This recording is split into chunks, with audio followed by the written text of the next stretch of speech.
Nobody can stop me, nobody can hold me, nobody control me.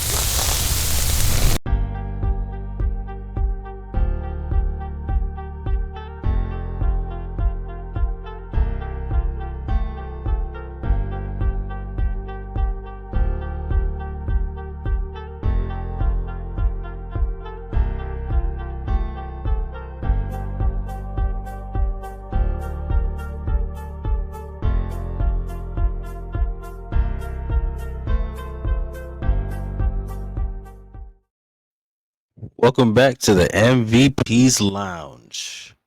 I'm your host, the King, and I want to start off first with an apology. I haven't been as consistent with dropping Raw, NXT, and well, even now AEW consistently as I should have. But from today, June 3rd, going forward, everything will be precise and consistent.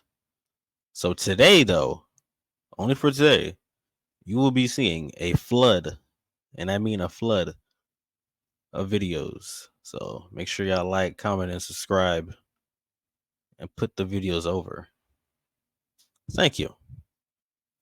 Now today, we will be reviewing, as you can see clearly right there in the bottom left corner, Monday Night Raw,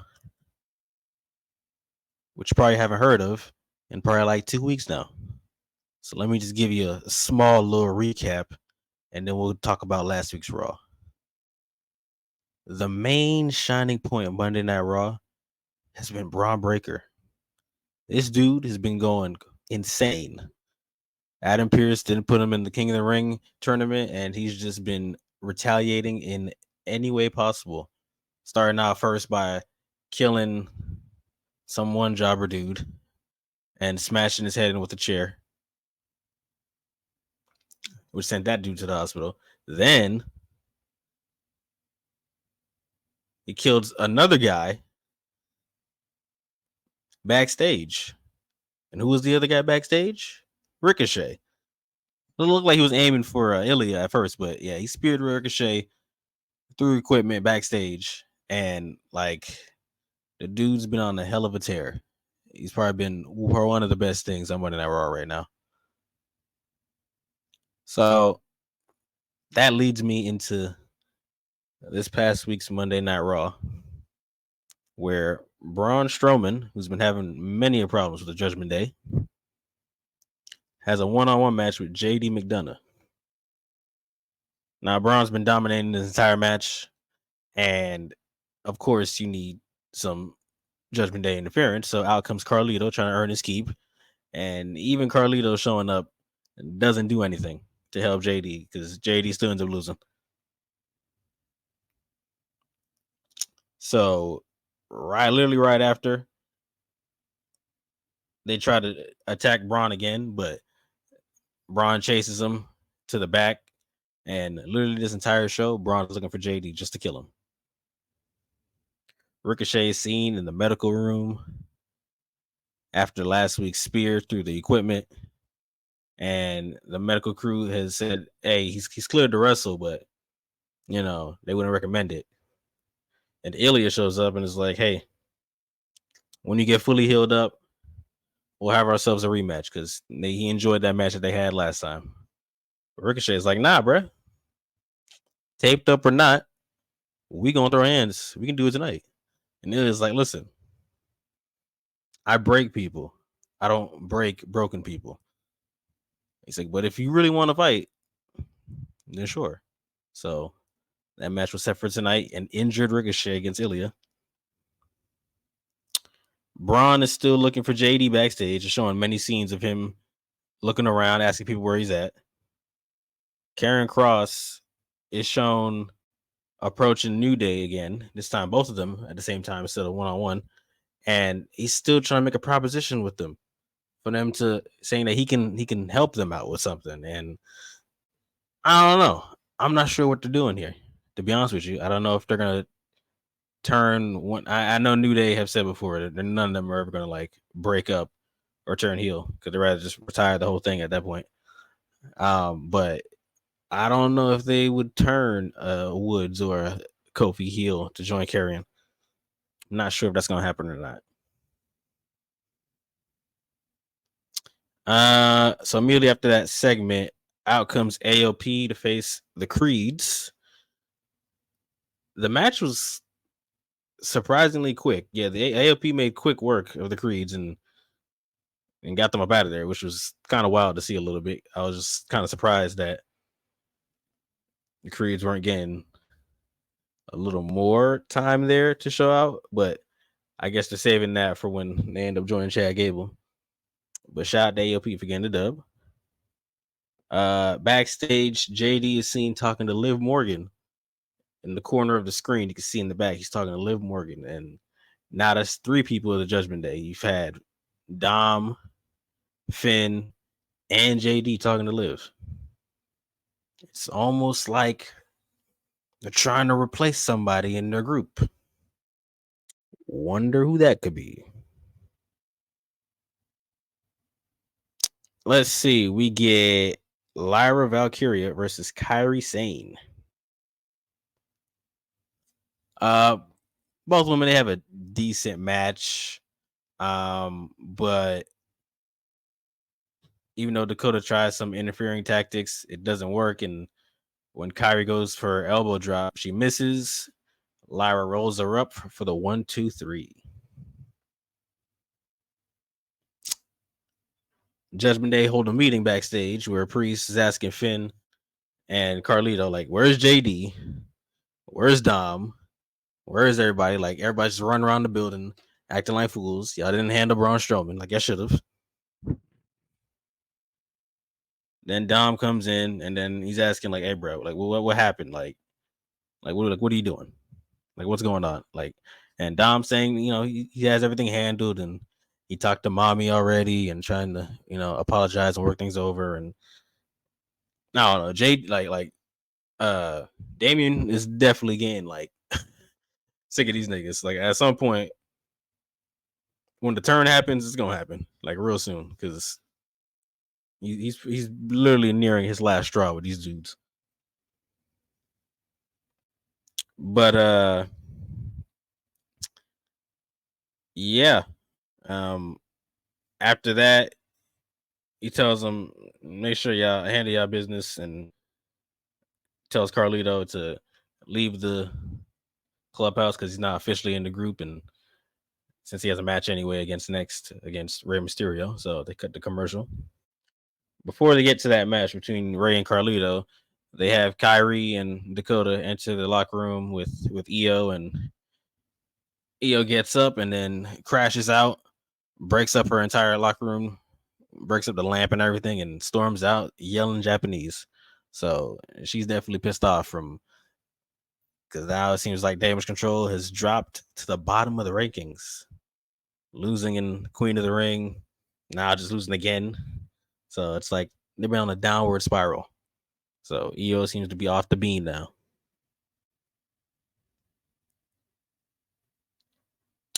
So out comes Carlito for his match against Rey. Surprising fact, they were like, this is Carlito and Rey's first match since 2004. So it's been 20 years since they fought. That's crazy. Literally insane. But they this was one of those throwaway matches because the main purpose by the end of this, after Rey gets the W, the main purpose by the end of this was to establish dominance, and Priest pulls up, hemps up Rey, and hemps up the rest of the LWO, and shows them pretty much that, hey, this is how you do things. So yes, Judgment Day stands tall and pretty much shows out for the group. So we then get Gable backstage cussing out Alpha Academy again. And Maxine be showing up to these meetings so happy and then just be getting buried. Like, I need her to like show up serious, bro. Like, she gotta relax. Like, she gotta know that Gable about to bury her at any chance he gets. And yeah, he already told her already, like, you gotta take things seriously. Stop being garbage. Same thing to Tozawa. And then now to Otis, he tells him, hey, you better beat Bronson. And Otis says, all right, he'll beat Bronson no matter what. So we're gonna see. So out comes Bronson Reed to face Otis. And Otis again, literally on the verge of almost hitting his finisher. But Gable stops him because he don't want him doing any dancing or anything like that. And his distraction is literally what gets Otis killed and gets hit with the tsunami, with Bronson get a dub. So after that, he calls out the rest of Alpha Academy and says that Otis has to be punished. And he's going to give him lashes with his belt. And before he takes the first swing, Maxine stops him. And like at that point, I was like, all right, bro, Maxine about to catch a suplex, low key, which to be fair, he should have. It would have gotten way more heat than just sending her to the back. But he low key should have like attacked her too. Like it would have gotten nuclear heat with the crowd. But before he goes back to go do his lashes, out comes Sammy. Sammy attacks Gable. And then Otis, torn between helping out Sammy and Gable, pretty much breaks it up. But by breaking it up, Gable got the one up on Sammy. And then they leave. Yeah, Otis, at some point, he gonna have to flip the switch on him. He gonna have to turn up because can't be taking these beatings.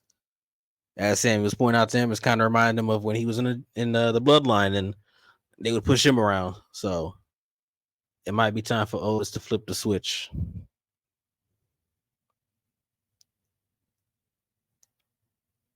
So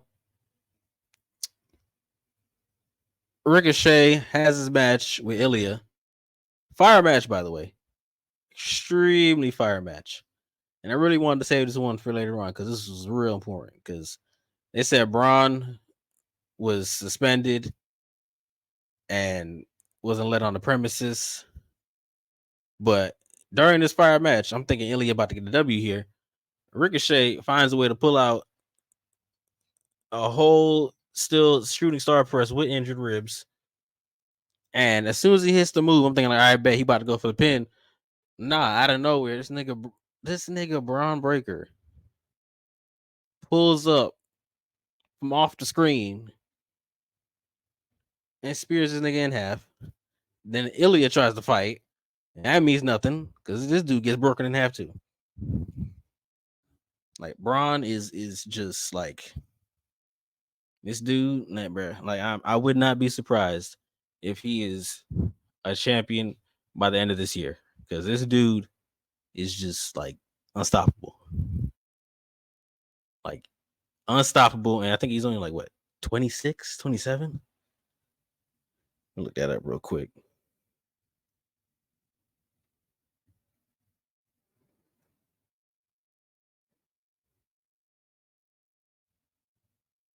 Yeah, he's 26. Yeah, this dude, yeah, Bron Breakker is this dude.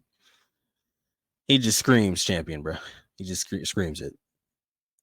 He's he's the next up, bro. He's the next one. He's the next big thing. Kind of like Brock. But yeah, after killing both Ilya and Ricochet, Adam Pearce yells at him and tells him to go to the back, and they have a conversation, but we don't get to hear what they say. So we'll see what happens tonight on Raw later on.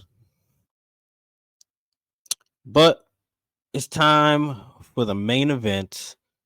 Becky Lynch versus Liv in a steel cage match for the women's championship.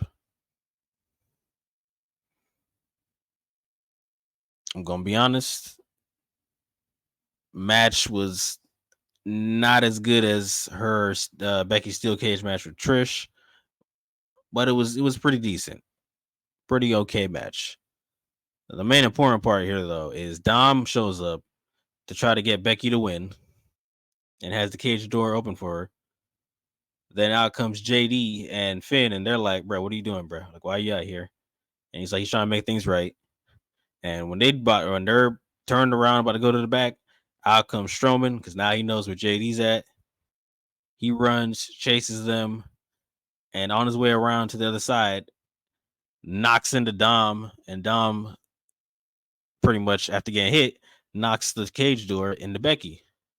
So then Becky's knocked out, and Liv climbs the cage and escapes and retains the women's title. After that, she goes up the ramp a little bit.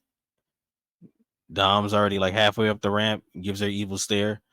Then Liv approaches to him and then kisses him. In an unexpected turn of events,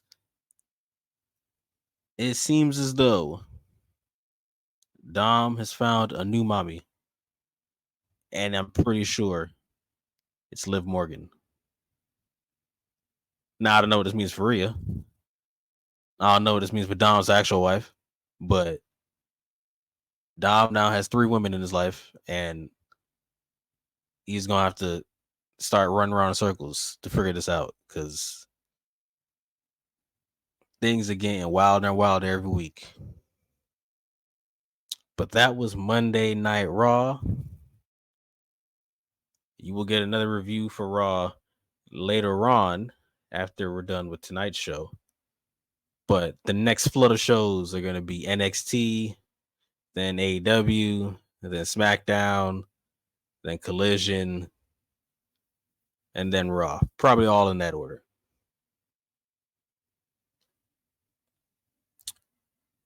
With that being said, thank you for joining me here in the MVP's Lounge for Monday Night Raw. We'll see you next time. Be sure to like, comment, subscribe, share, all that fun stuff. The MVPs are out. You must be sleeping under a rock or something.